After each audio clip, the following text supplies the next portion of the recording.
Bonjour tout le monde, j'espère que vous allez bien. Aujourd'hui on se retrouve dans une nouvelle vidéo pour vous donner mes conseils pour bien réviser un contrôle DS Eval, je ne sais pas comment vous l'appelez. Avant de commencer cette vidéo, je vais juste vous dire un petit truc. Moi mes contrôles je les révise 2 à 3 jours avant le contrôle et non pas une semaine avant comme le conseillent tous les profs. Je trouve ça inutile, surtout que moi c'est ma façon de travailler, commencer 3 jours avant ça me suffit. Donc après vous voyez comment vous travaillez, prenez pas mes conseils comme une obligation, c'est vraiment des conseils. Le conseil numéro 1 que je vais vous donner c'est d'écouter en cours, parce qu'écouter en cours c'est vraiment vous faites la moitié du boulot que vous devez faire à la maison. Parce que à force d'écouter ce que dit le prof, ça rentre dans votre tête, vous l'imprégnez et tout simplement ça vous limitera le travail à faire à la maison. Le deuxième conseil que j'ai à vous donner c'est de faire des fiches, donc comme celle-ci par exemple.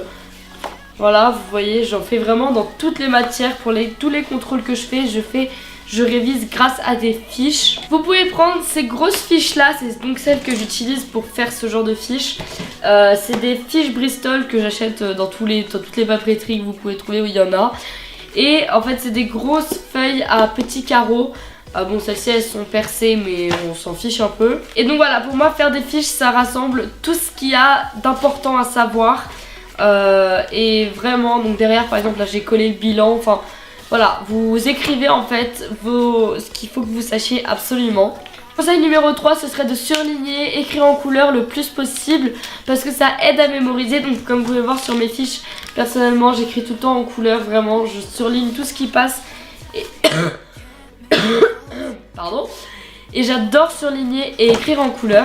Ça permet de mettre en valeur certaines choses. Donc si vous avez vraiment des choses qu'il faut que vous appreniez et que vous avez du mal à mémoriser, vous pouvez utiliser des surligneurs, ça marche très bien. Mon conseil numéro 4 ce serait de réviser à plusieurs. C'est vraiment plus simple pour mémoriser. Vous pouvez vous faire des questions etc. Et ça marche vraiment bien, donc il n'y a pas possibilité d'aller chez l'une ou l'autre. Ce que vous pouvez faire c'est faire un FaceTime ou un Skype. Et personnellement j'aime beaucoup réviser à plusieurs pour un contrôle. Ça aide aussi beaucoup à déstresser parce que vous êtes à plusieurs, l'ambiance est meilleure plutôt que quand vous révisez tout seul dans votre chambre pendant des heures et des heures d'affilée. Mon conseil numéro 5 ce serait de vous faire des petites fiches questions-réponses. Donc là encore une fois vous avez besoin de feuilles Bristol mais cette fois-ci en toute petite taille. Donc je vais vous montrer comment faire vos petites fiches questions-réponses. Donc vous prenez une feuille Bristol toute petite et d'un côté vous écrivez par exemple un mot en anglais et de l'autre côté en français. Et donc vous allez faire un gros tas donc, de tout le vocabulaire qu'il vous faut. Et donc après vous allez prendre une feuille, lire le mot en anglais par exemple et le dire en français. Et si vous ne savez pas ou si vous voulez voir la réponse, c'est écrit juste de l'autre côté. Ça je m'en sers beaucoup dans les langues, donc quand je fais de l'allemand par exemple, voilà, je fais de l'allemand les cocos, c'est pas facile. Du coup ce que je fais tout simplement, c'est que j'écris d'un côté le mot en français et de l'autre côté en allemand et ça m'aide vachement à mémoriser. Mon 6e conseil c'est de réviser le plus souvent possible dans votre laps de temps. Donc par exemple moi comme je révise 2 jours à 3 jours à l'avance, je révise le plus souvent possible. Donc tous les soirs je sors ma fiche, je la lis une fois. Et mon conseil numéro 7 rejoint le conseil numéro 6. Pour vous aider à réviser le plus souvent possible, prenez une photo avec votre téléphone de votre fiche et tout simplement comme ça vous pouvez la lire dans le bus, dans le train, dans la voiture, je ne sais pas où vous allez.